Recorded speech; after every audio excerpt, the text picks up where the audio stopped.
Thank you so much. Thank you, everyone. Thank you for inviting me, and I feel very blessed to be here.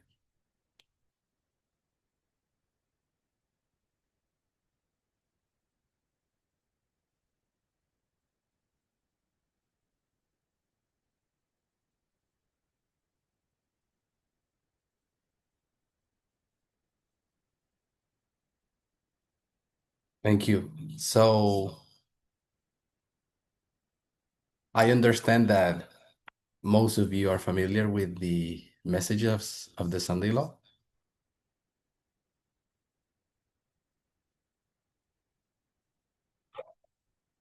but if you're like me, there's aspects of it or details of it that I would like to understand better.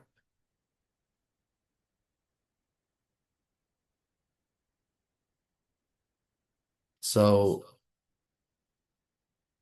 I come to this Sunday Law initiative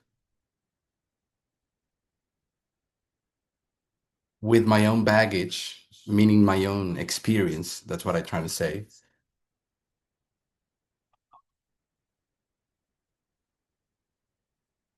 Some of you may be familiar with the fact that I had one view of the Sunday Law in the past.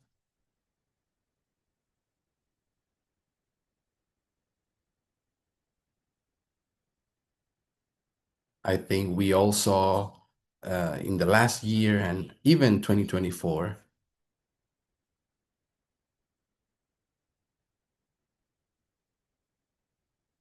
that we as a movement have been trying to understand exactly what is the beginning of that Sunday Law, what is the waymark.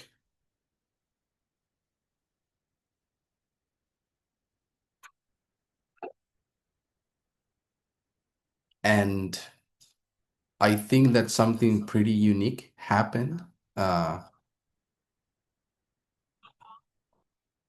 which is the fact that the different opinions were welcomed.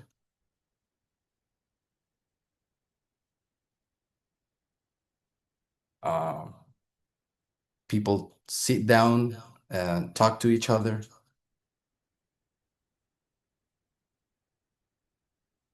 try to use methodology, decide what is correct, what is not.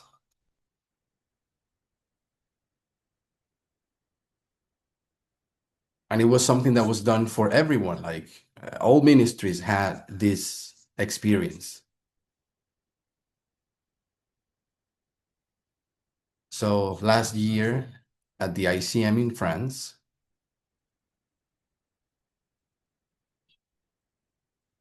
at least from my perspective, it seemed like we arrived to a conclusion and a unified position about what was the waymark of the Sunday Law.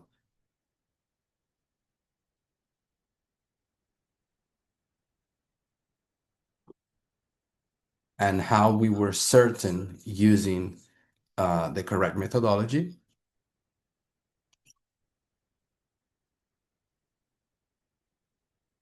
But once we get to that point, not everything is still clear.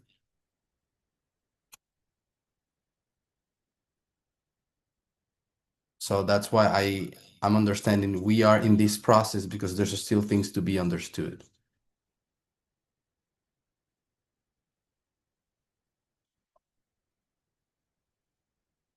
And it is my understanding that as we study the Sunday Law,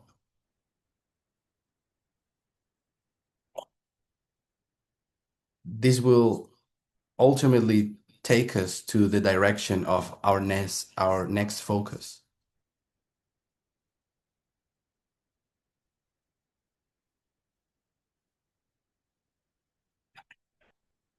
Yeah, but by next focus, I mean the following waymarks, the most immediate waymark, etc., etc.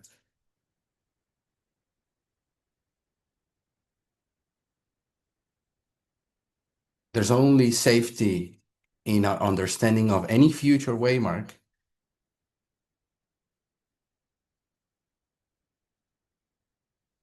if we did the most we could to understand the previous one.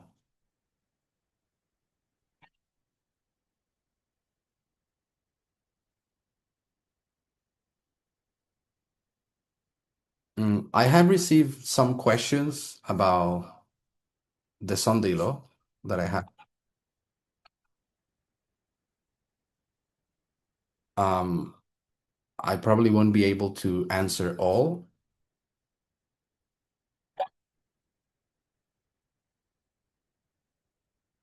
either because of time or because I'm not able to answer them.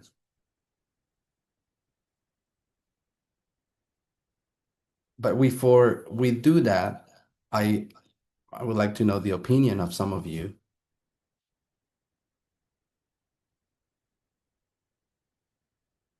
Um,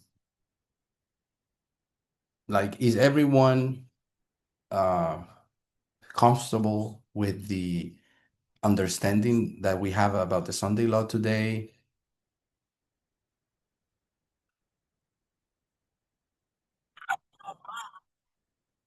Is there someone have a question about some of the aspects of the explanation?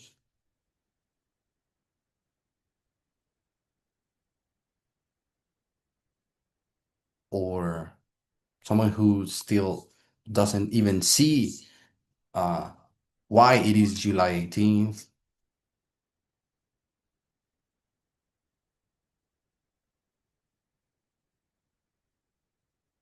So what do you think? I can speak for myself. It's Elisa. I think for myself, most of the elements are understood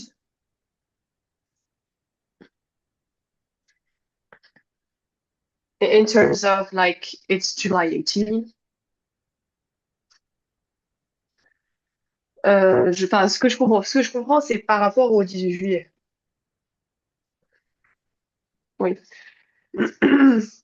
But there's still some details that I obviously I don't fully understand yet.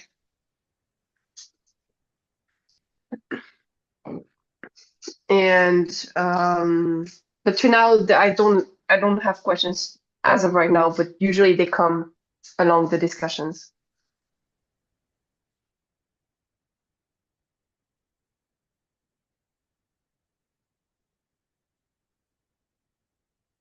Thank you so much. So if one of those little details that you have questions about, you remember, please let us know.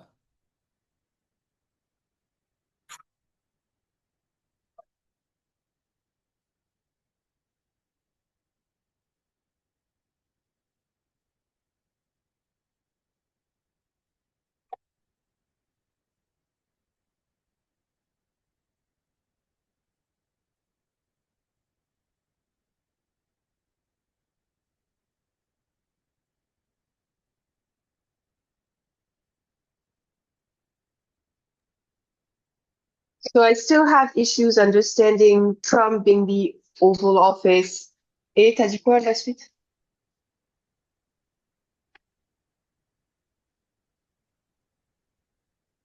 Oh, so Trump, the throne being the Oval Office and Trump being the woman.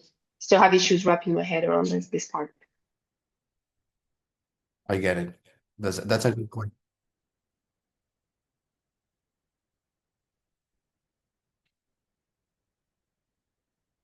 Okay. That's good to start. Um, Anyone else have something to say? Another question?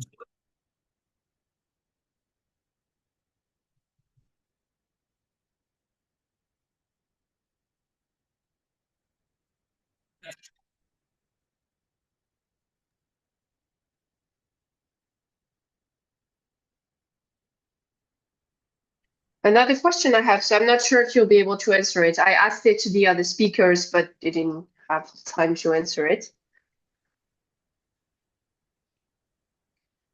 It's the link between Sunday Law and the King of the South.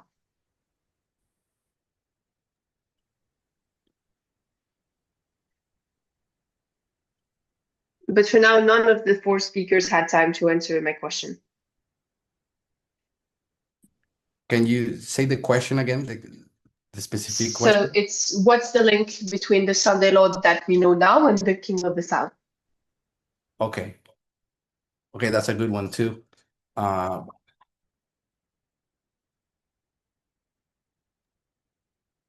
I had asked you, I think, this question also, but I don't know if you'll be able to answer it this time. I might not, but I hope any of the other speakers.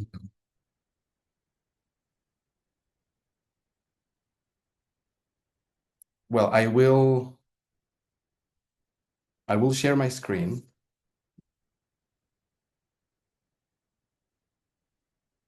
I will try to give a brief overview of and see how I understand Revelation 17.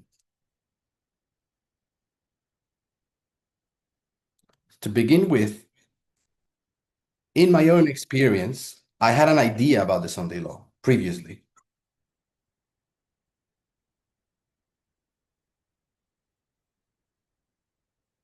And all of you are familiar with the fact that there were primarily three dates that people had.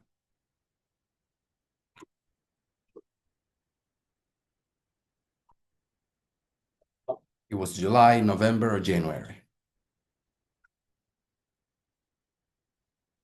And on the surface, it is clear that all those positions agree on something.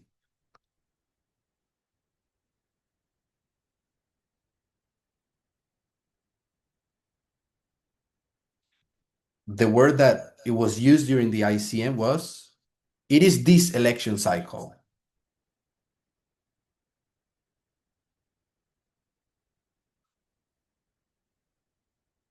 I will say it in my own words. The thing that we all agree with was that the Sunday law was the arrival of Trump this second time.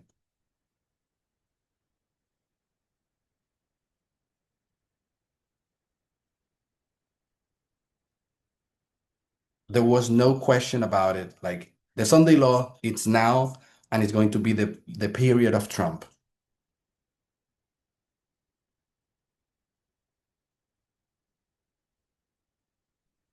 Not that we know how long it's going to be, but that we know it starts now with this administration.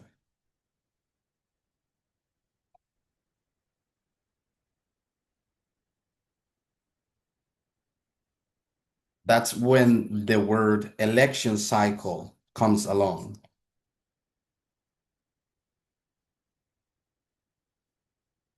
Meaning, it's not the election day, but there's a whole process, a whole system for an election.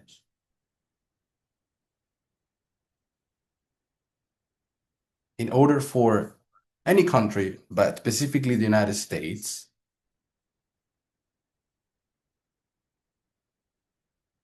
to go from having one president sitting on the Oval Office to another one,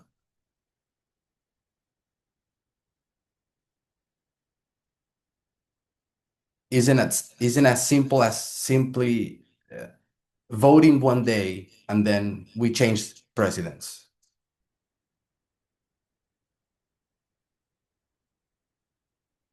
Every party has to first decide who is the most suitable candidate.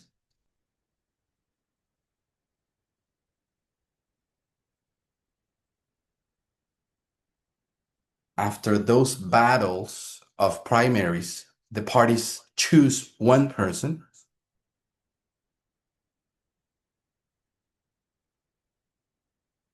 Then these two people are going to campaign. So if we do a line of the election cycle, I'm leaving outside other details. I'm just focusing on the main ones.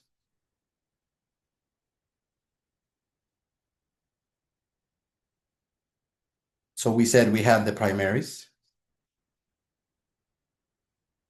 and they end up with the nomination. In 2024, the nomination for the Republicans would happen in July.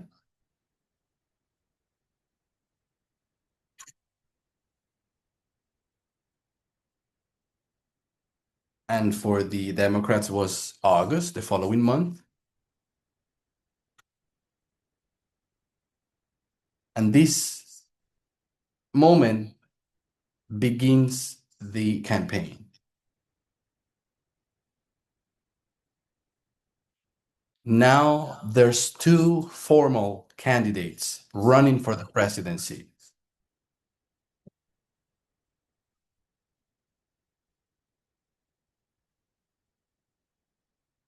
The campaign ends with the election. And we know that is November. We could include December. And this begins the, I guess there's different ways to put it, but this is the transfer of power. There's a process in between you won the election and the moment when you are the sitting president.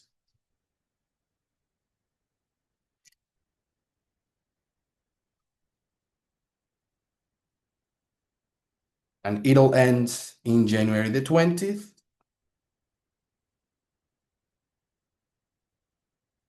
And this whole thing is called the election cycle.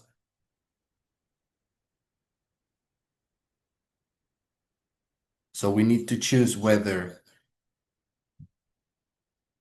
the Sunday law is in between the primaries and the campaign,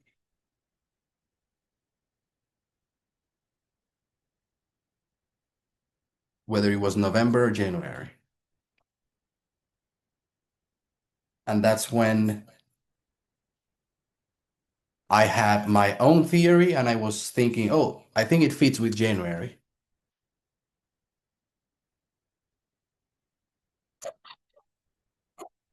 And someone else has another theory and another theory. Either all three are incorrect or one of them is correct.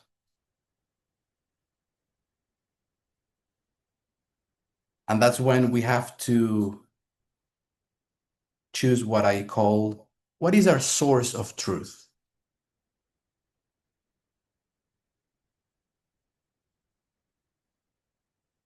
For January, I could summarize it as I had the four anchors of Acts 27, so I'm going to put Acts 27.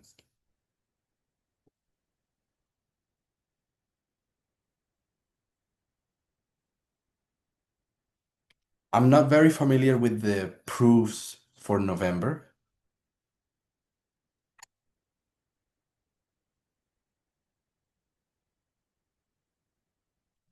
But I would say that it is a combination of Acts 27. Someone told me several times about this quote from Ellen White,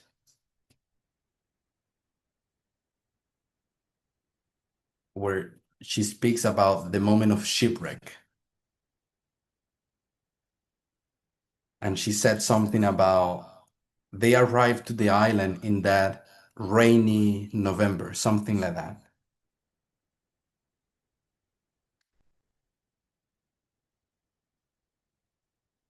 But she says November. I think there's also aspects of Ellen White in the idea of November. So I would put Ellen White.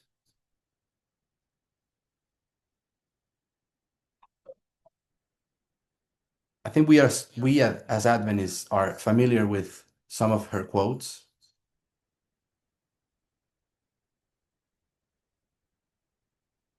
And she has this idea about the people asked for the Sunday law, something like that.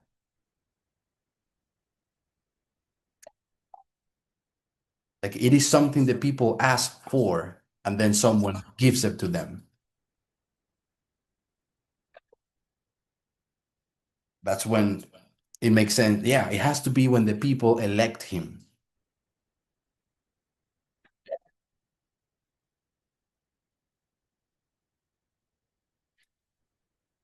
So that's another way to arrive to November. Then we have July. I think I can put as well Acts 27, especially as it connects with Pyrrhus.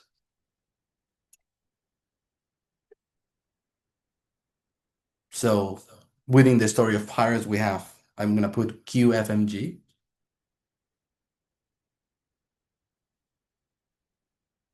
Oh, thank you. Oui, Please Pedro, go. c'est juste si tu as la citation avec le mois de novembre, je suis preneuse. If ever you have the quote for November with a voice code, if ever you have it, that would be great. Not now. Okay. Merci. Thank you. I know it is in a book called The Life of Paul, but I will send it to Shimen afterwards and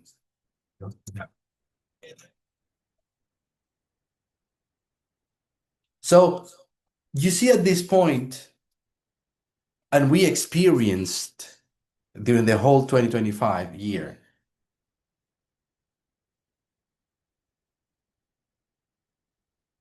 um, there are different ideas. There seems to be different ways to express it. They all kind of make sense, but not all can be correct.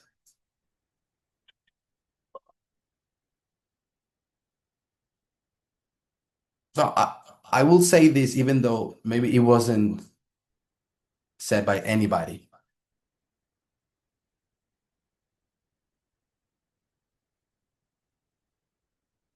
In order to decide, we need to choose a different source of truth. Imagine like, no, I'm not using this, I'm not using this, and I'm not using this.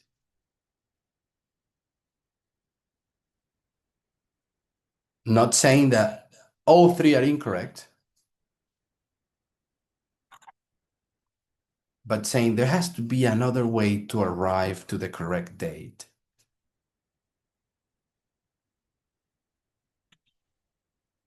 And whatever that is,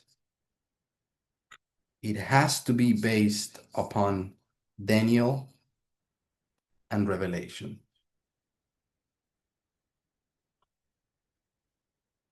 That seems to be a big statement. If you really want to prove anything, you have to prove it with Daniel and Revelation.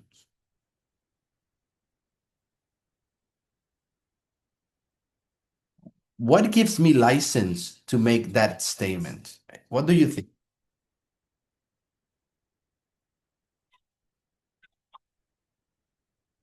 Isn't Acts 27 enough, or the story of Pyrrhus? Isn't Ellen White enough to help us decide what's the date?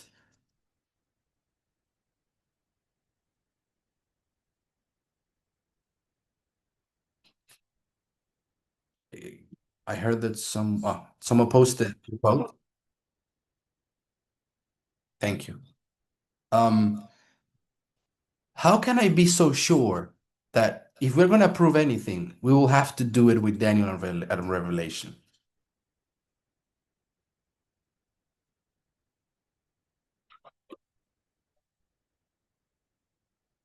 Any idea?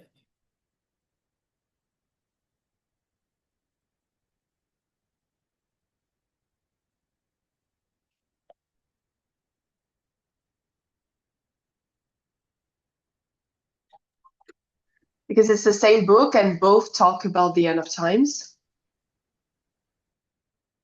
That's a good one. So you're saying Acts 27 is not talking about end time, but Daniel Revelation is. That's what you're saying, Shime?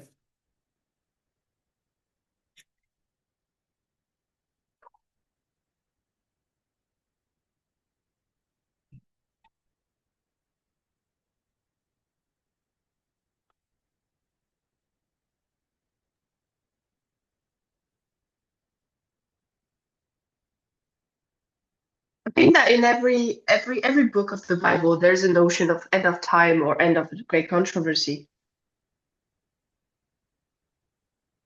But even more Daniel and Revelation. They really give us the final story. As Daniel was saying, they give us the Chazon vision, the big vision.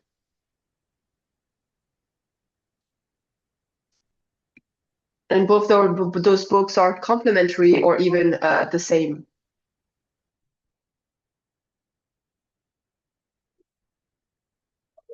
But they approach the question of end of time differently. Thank you. That's a good point. Basically, what I'm taking from you is that they are at a different level.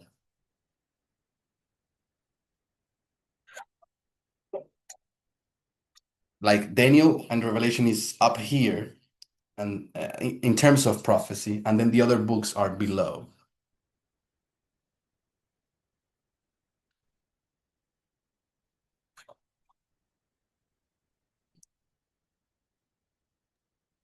If you want to explain it this way, yes, you can. Who,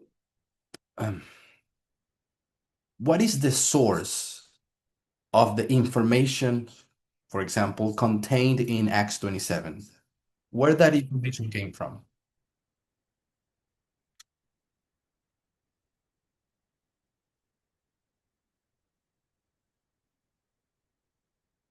Is it God?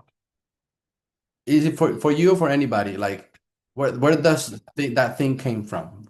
Does it came from God or comes from the writer?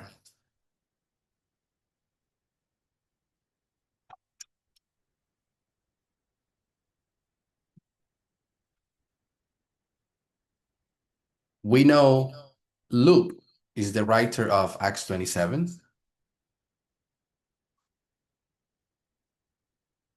He went through experiences with Paul. He collected information from other sources. And specifically, he was in the boat or the ship where was Paul in Acts 27.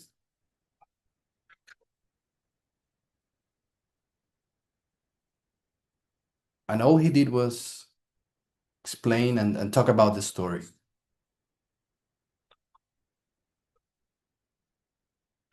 But if we make the same question for Daniel and John, where do they take their information from?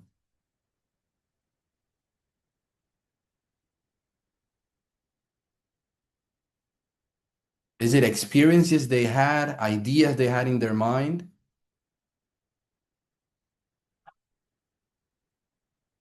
Or someone told them directly, there's this beast and this thing and this other thing, and it represents this and this.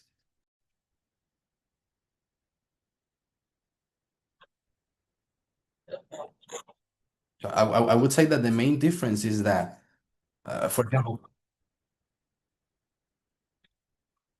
if we go to Daniel 11, the chapter that we use a lot,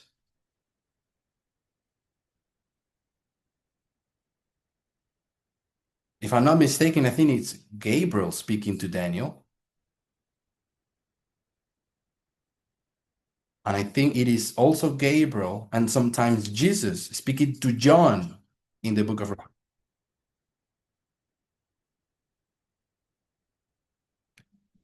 And even God says to Daniel, and this is not for you. You're not going to live through this experience.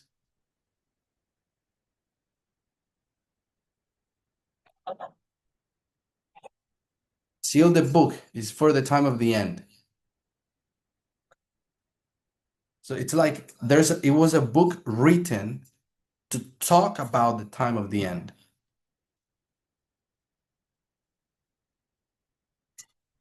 Those were not ideas that came from the mind of John or Daniel.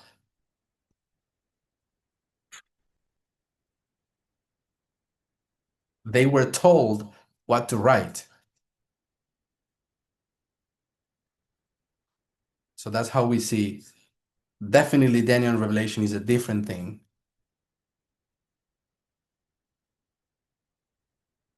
These books were made to understand end time prophecy.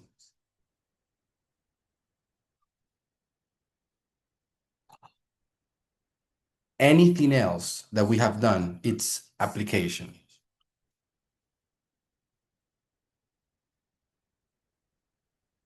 You can call it recycling. We know there's more things hidden in the other books, and that's why we use it.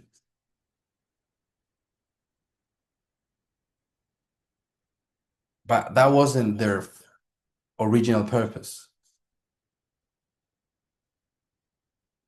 So the safe way to go is we do Daniel first,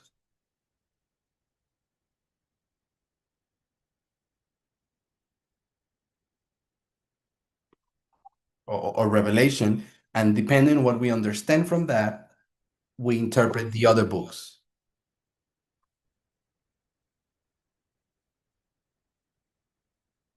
What I'm trying to say is that I cannot force Acts 27 to Daniel and Revelation.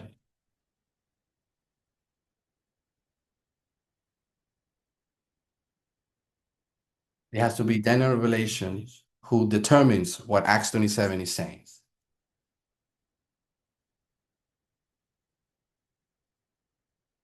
Second point, why in these books are we supposed to find the answer?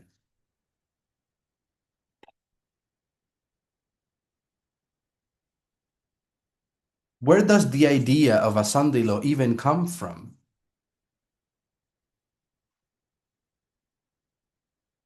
Where does the idea that there's a final kingdom of prophecy who will persecute people?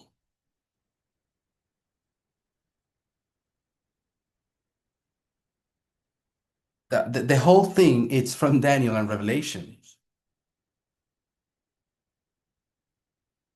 So of course, if there's any Sunday law to come, it has to be explained in Daniel and Revelation.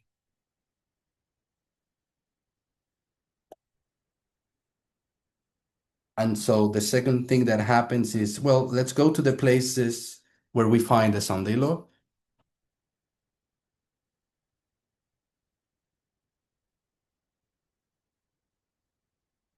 We know about Daniel 11:41. We know that the glorious land is conquered here by the king of the north. So the Sunday law, it's the conquering of a kingdom.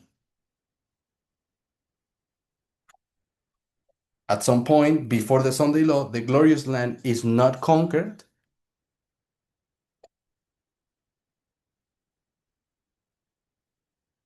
And then it is conquered. So there's a before and after. And what changes is something that happened to the glorious land.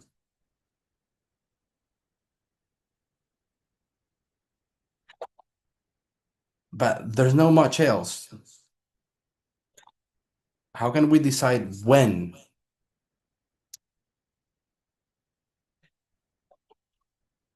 How exactly the glorious land is conquered? What does it mean?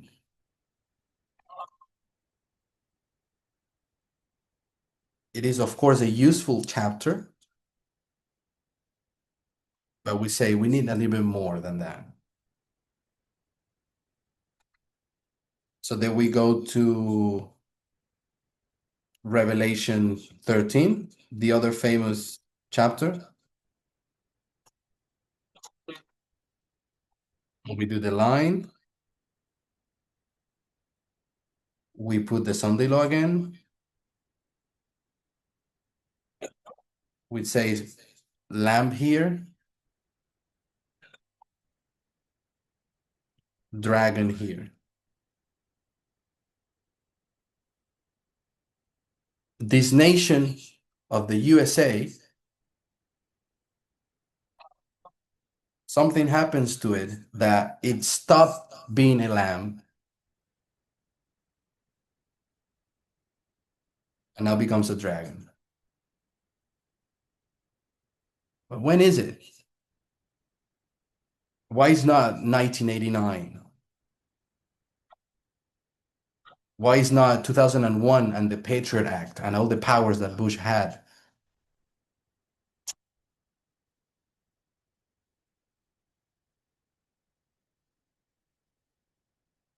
So we need to decide what is it that makes this nation now be a dragon and the lamb is dead?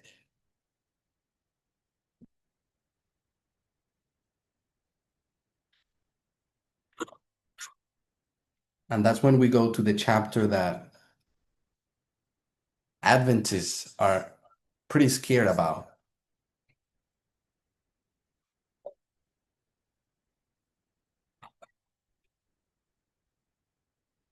Adventists are experts in Revelation 13.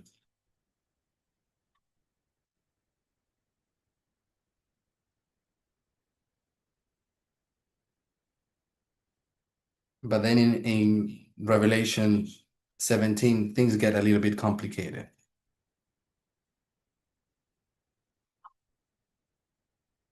We know it is the story of the beast and the woman.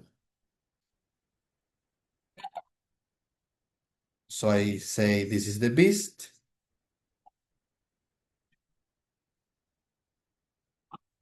And that's the woman. And then there's a verse specifically that says, it was, it is not, and it will be.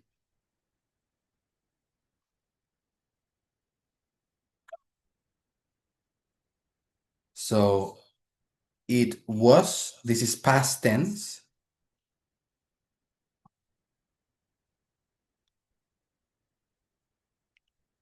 Then it says it's not, this is present. And I will put will be in the future.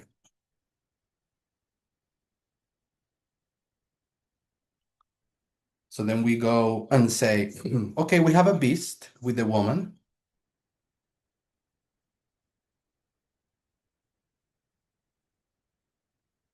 And we say, when is it?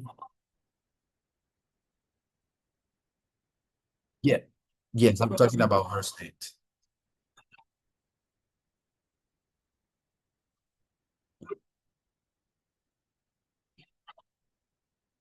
Thank you for that.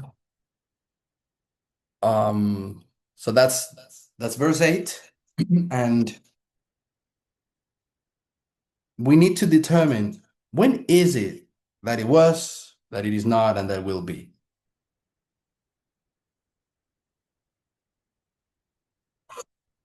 So if the beast, we are told it has 7 heads. This is not new. We know, and Adventists know, it is speaking about all the different phases of these bad kingdoms.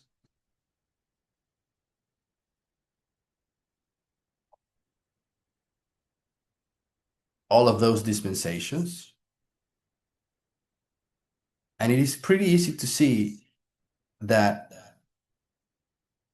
when it says that the beast will return, that's simply the last head. It returns in 7, simply because we know it will return and then it will be destroyed forever.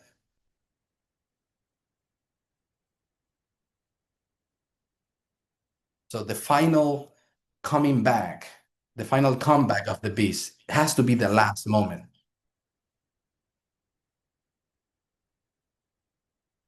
So that's why it is not only us, people know this has to be the last head.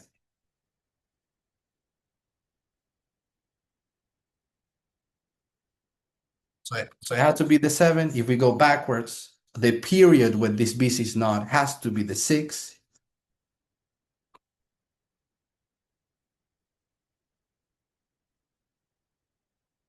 And what is the period that the beast was in the past?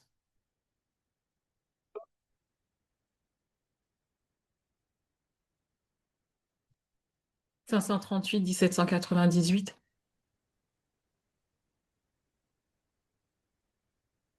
Thank you for that. And before that, the beast was dead?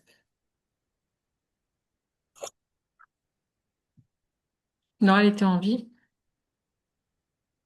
Donc on remonte So- jusqu'à Babylone, si je veux.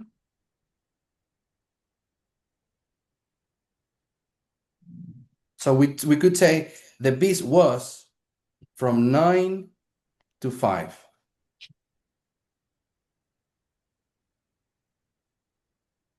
And this is the anomaly, the period that it is not.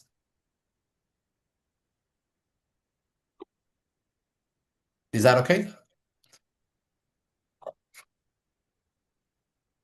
And that's when we say, and also the words in Revelation said that the beast was in the bottomless pit.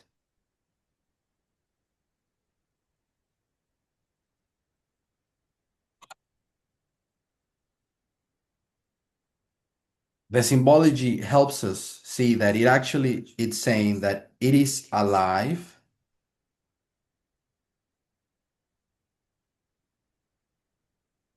It is also alive in 7.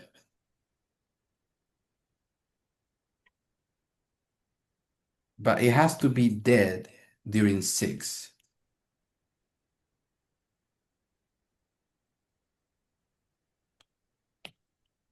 So once we get to this point, we have to decide.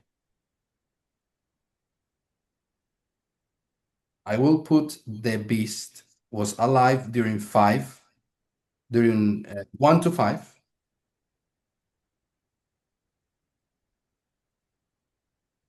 It is also alive during 7. But this is also the moment when the parable gets a little bit tricky.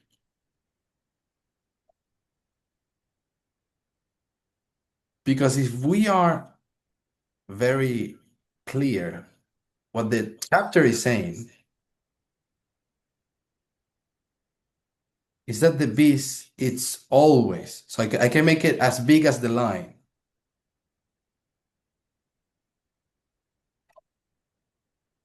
From 1 to 7, it is the same, the body of that beast with the 7 heads.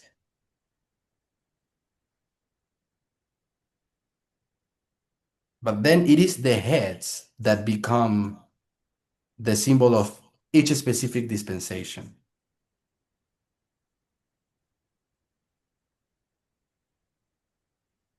So we could say you have a head in each of the 7.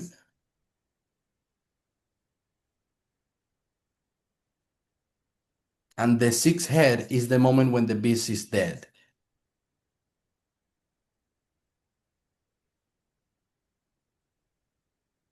So the beast is dead, but the head is alive, even though we know the head is part of the body.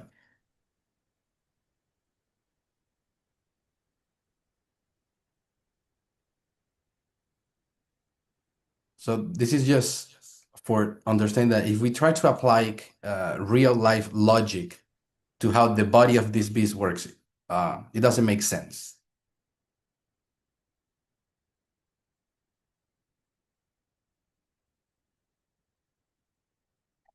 We have the whole beast, but it is subdivided in 7 heads. So we have the question, what makes the beast to be dead during 6?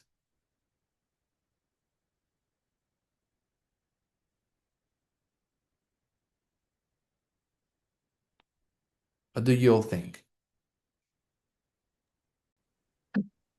Personne ne dit.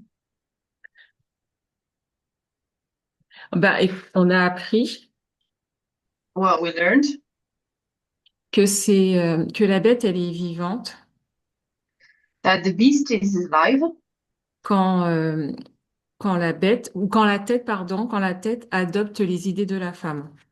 When the head agrees with the idea of the woman. Et donc, si la bête est morte, c'est que dans ce cas-là, la tête n'a pas pris l'idéologie de la femme. And so if the beast is dead, it means that the head did not agree with the ideology of the woman. Thank you. So you're saying the element that decides when the beast is alive or dead is the woman.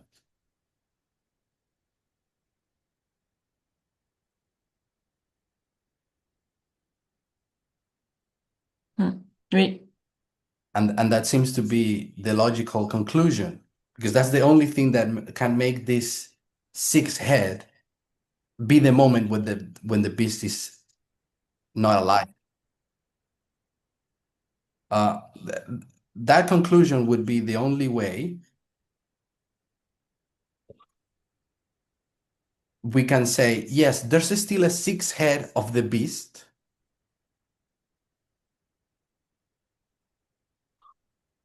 but think of the beast as being dead during the sixth.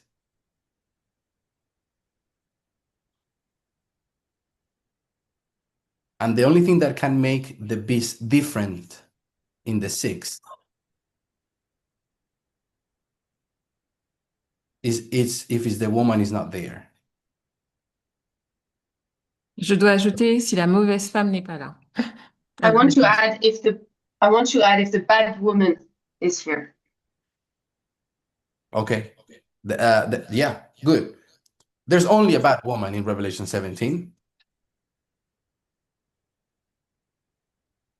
I know we can go deeper and extract other things, but I wanna stay on the surface first.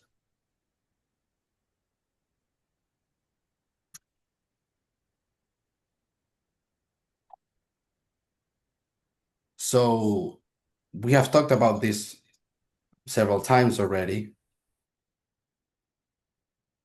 If you have a beast and you have what the Bible calls the woman,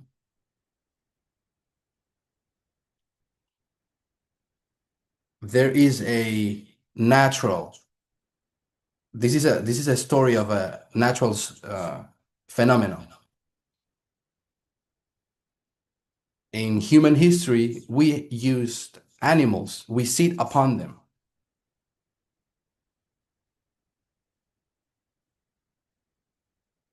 We know we sit upon horses, elephants, camels. So we know the beast is an animal and the woman is a human. And these two, they are in a relationship. The relationship of one who controls the other. Animals don't go for humans and say, hey, climb on top of me and, go faster to other places.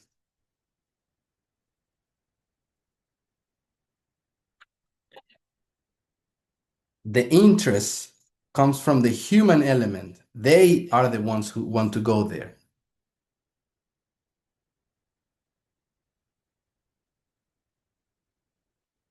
And why do a human want to go to the beast?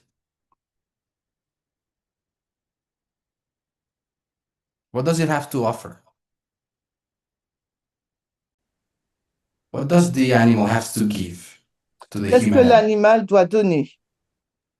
His freedom. You His said freedom? The animal gives the freedom? What type of freedom?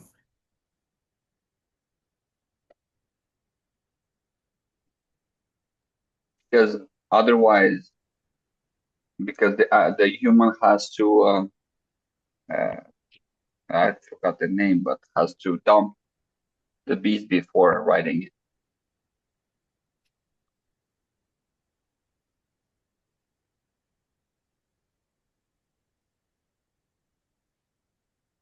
I think I don't follow, sorry. The human has like the wild horses before that you have to domesticate first before riding.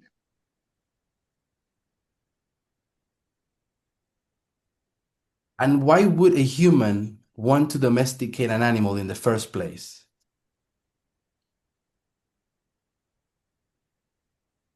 Not any animals, animals that you can sit upon.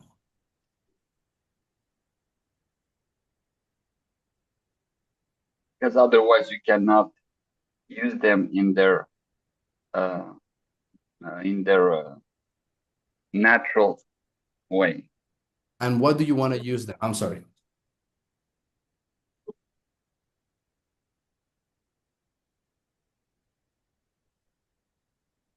What's the question? And you want to use them, why? To serve you and your interests. Okay. Moi, je, Anyone else? moi, je dirais c'est parce que l'animal, il a de la force, il a de la puissance et il a de la rapidité. Ce que I would lui- say that the animal has strength, speed, that the human doesn't have. Thank you. That was more or less what I was wanting to go. The animal offers something that the human doesn't have. So humans have conquered nations using elephants and horses, for example, on camels.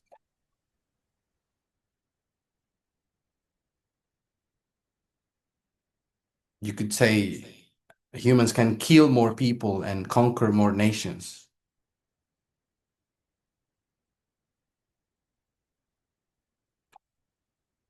You arrive faster to places. So the human element that uses the animal has that interest.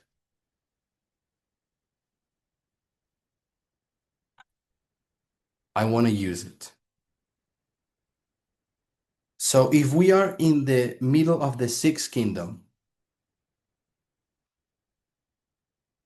and this means that this is the sixth head, is a head that the woman is not controlling. But at some point, that woman will come back. And we say, yes, that moment is this waymark, and we call it Sunday law.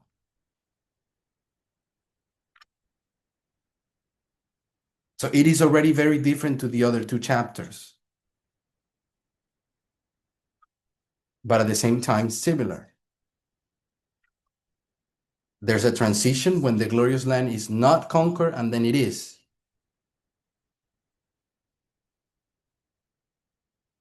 There's also a transition when the lamb is the lamb, and then it's not, and then comes the dragon.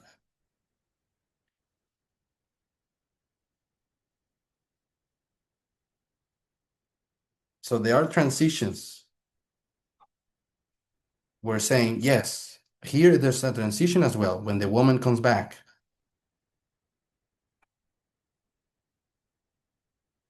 But now the story is not bringing the aspect of it was lamb and there was dragon.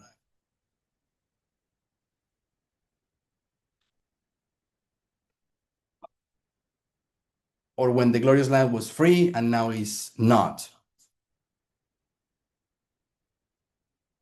Now we're basically saying the Sunday law is when the woman sits back in the animal.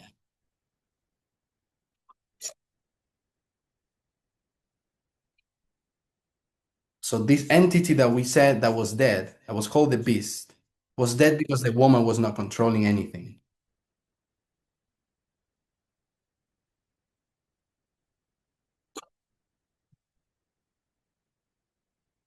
So then all speakers agreed that it had to happen in the election cycle of 2024.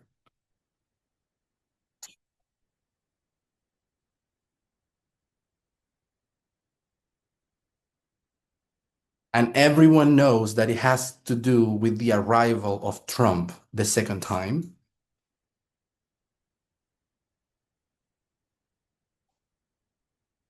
So we know Trump is the key component of this election cycle.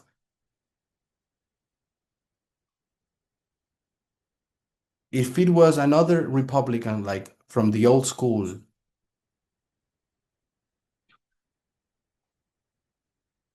for example, in the primaries, Trump was fighting against Nikki Haley.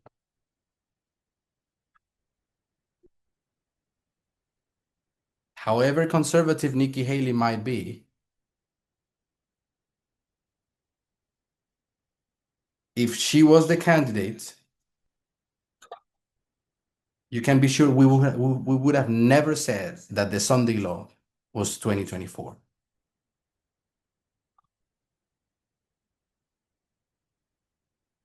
It was because of the return of this person who, by the way, tried to illegally take power in 2021.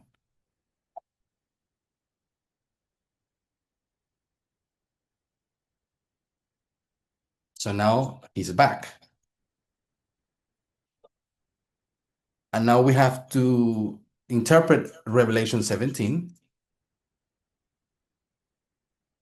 And we say, well, who is the beast and who is the woman?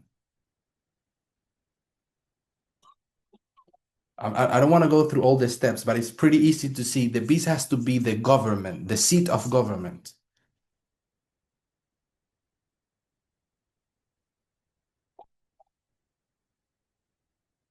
That institution that has a lot of power.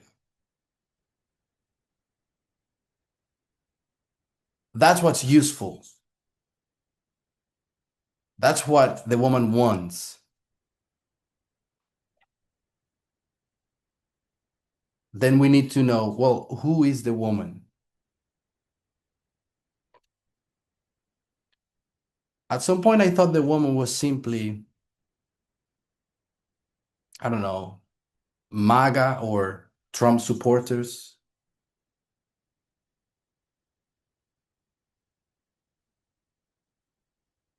Before you were told the woman was Trump, what did you think it was?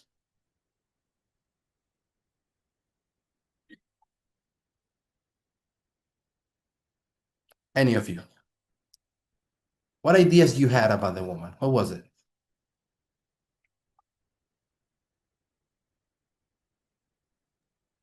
Église? The church? The church? Like a bad church.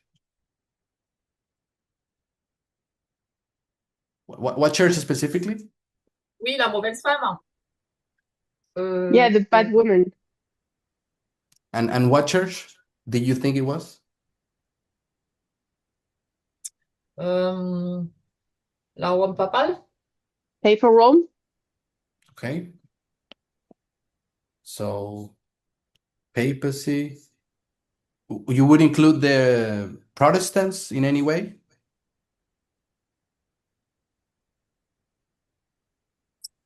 Yes. So like all the bad churches. Perfect. Exact. Any other idea? So we see, I had believe in some point it was MAGA. So this is option 2. I said MAGA, that was mine option. Anybody else?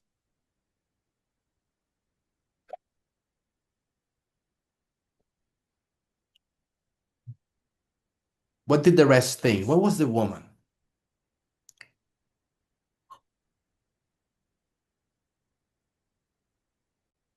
At one point, we said that it was culture.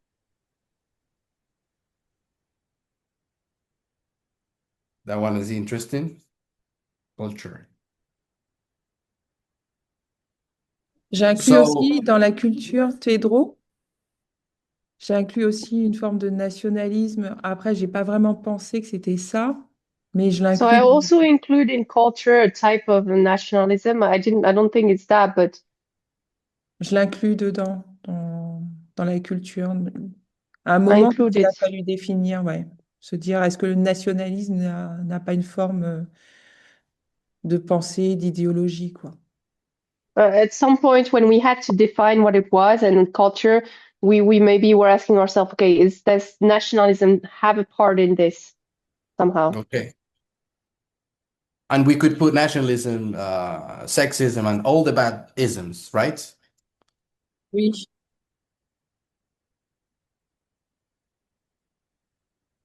By definition, we know it has to be bad because it's called a bad woman.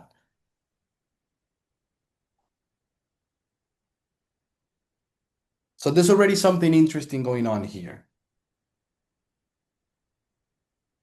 Think about option one, which is the one that I had.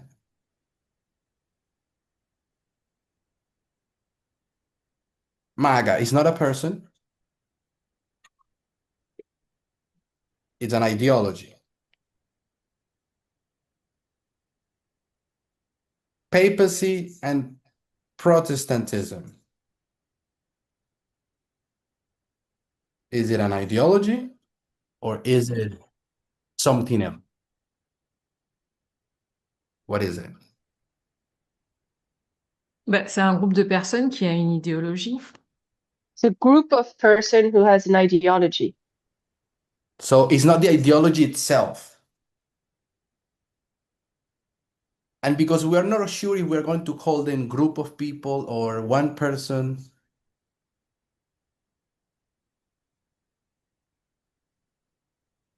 you It can you also be an would institution. exactly. So that's the point when the speaker said, let's give a general definition.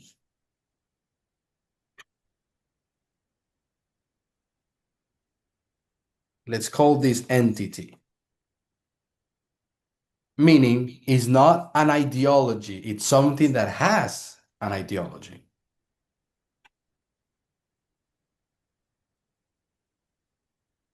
So then we go to culture, and it is an ideology. So when we do this, and then we go to Revelation 17, the actual symbol, woman, beast.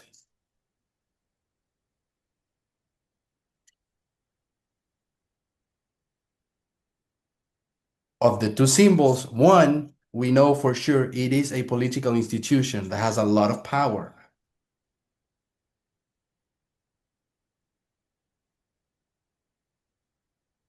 In all the other kingdoms, that's what it was. It was a throne that was used to do bad things by the woman.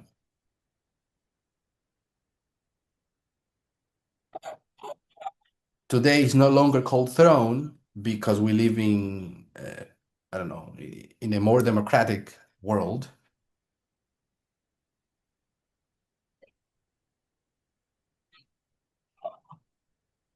So the institutions change a lot, but there is still a seat of power that can do many things. This seat of power can decide when to launch war, where to launch missiles.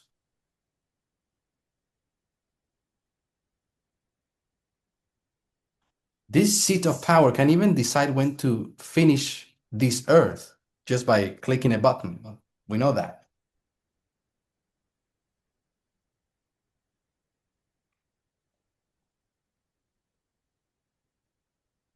But someone has to do that. So we are saying that the bad woman, it's represented by a symbol of a human.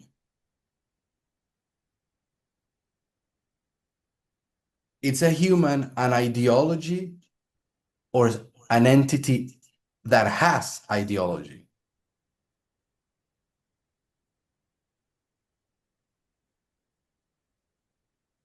So that's when we know the woman cannot be MAGA because MAGA is the ideology. We could say MAGA is the ideology that the woman has, if you want to say that.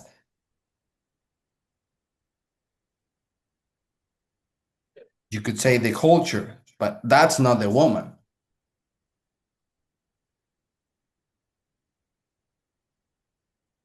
And then we are left with these churches. And we ask the question, are these churches controlling the beast of the United States?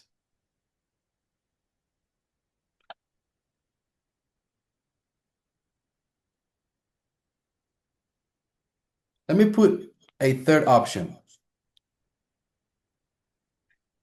Well, now it's actually the second. This is the first, and this is the second.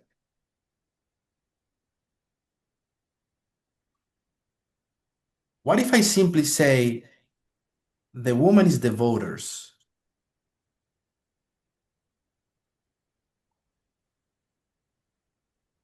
It is a group of people. We could say it is an entity as well.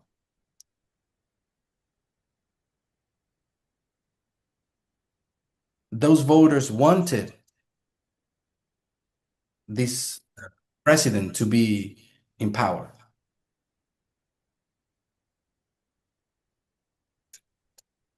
And they want things to be done. But within the voter group, there's too many different people.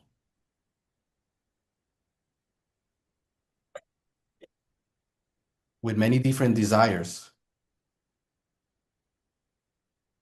And it would be very easy to prove that it would be very easy to prove that Trump, you can translate that,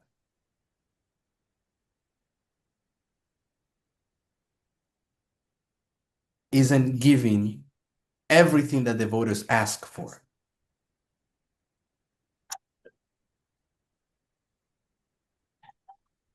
He's not giving to the churches everything they ask for.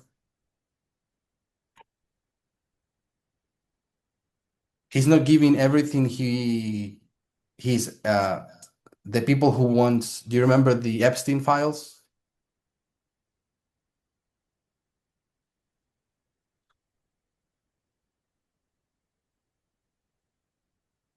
All those people wanted those files, and he said, I'm not giving it to you.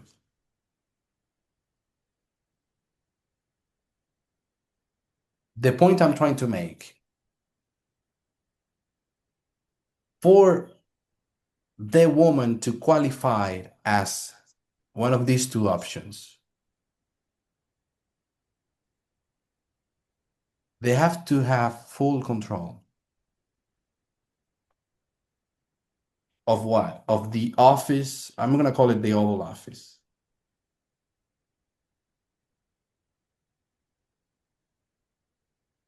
And we know they don't. If Trump was a puppet, we could say,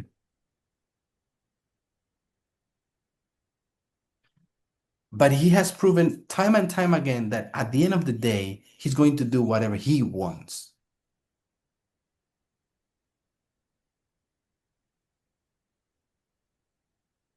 He doesn't care even about his own supporters.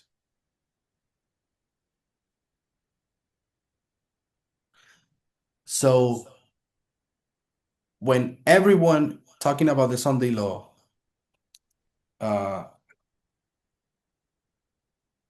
agreed that 2024 would be that because of Trump,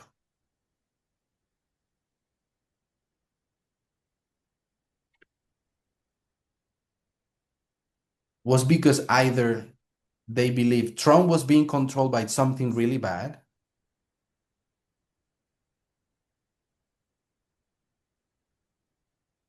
either people or someone,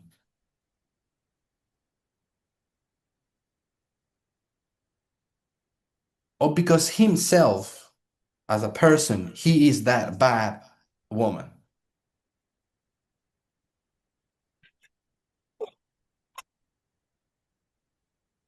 So I think evidence points to the fact that it's him making the decisions.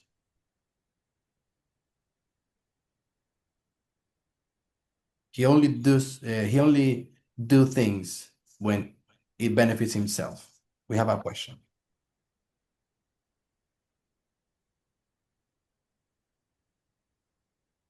Sophie? Oui, oui, je comprends ce que tu dis par rapport à Trump, I understand what you're saying about Trump, mais j'ai quand même quelques difficultés et je crois que ça rejoignait la question de Chimène. but I still have some issues, and I think it goes along with Shimen's questions. Quand on personnifie la mauvaise femme When we personify the evil woman comme étant Trump, as being Trump, quand on regarde les autres entités, when we look at the other entities, que l'on dise la papauté ou les protestants, whether we say it's papacy or Protestants, on sait qu'elle peut être représentée par différentes personnes. we know that it can be represented by different people. Mais quand on dit Trump, c'est la mauvaise femme, But because we say that Trump is the bad woman, enfin, inévitablement, je me pose la question, après son mandat, comment on va dire, enfin, ce sera qui la mauvaise femme? Est-ce que ce sera une personne ou est-ce que c'est censé représenter un groupe de personnes? obviously, when Trump will be at the end of his term, are we gonna have to call it a different person or a group of people? Voilà, c'est pour ça que j'ai encore du mal quand on personnifie la mauvaise femme avec Trump. Which is why I still have some issues when we personify the bad woman as being Trump. Thank you for that. It's an extremely relevant question. But that's exactly what you said. What happens if tomorrow we have an election again?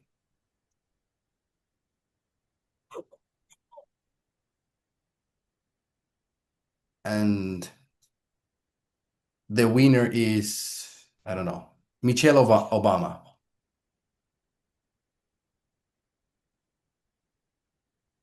Or even Kamala Harris. Who would be controlling the beast now? The bad woman or the good woman?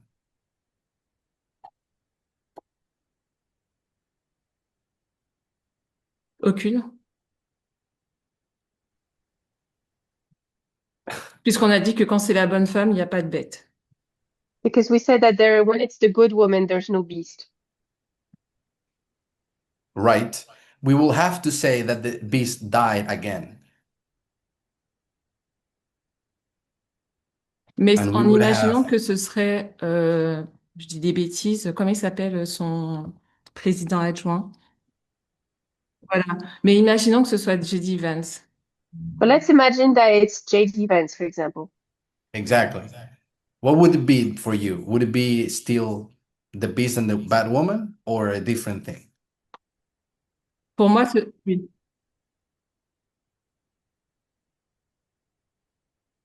Pour moi, la bête, ce serait une mauvaise femme et la bête.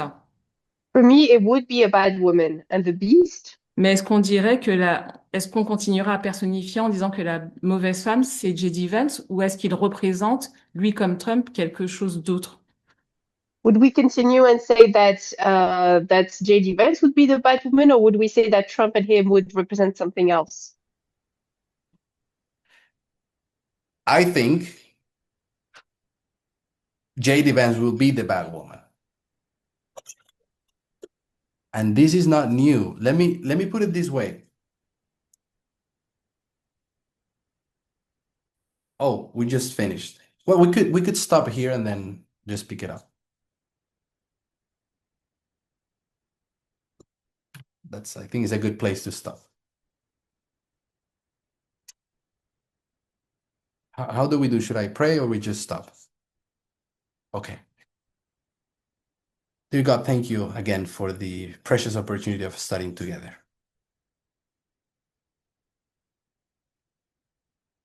Help us continue strengthen our understanding. In the name of Jesus, amen.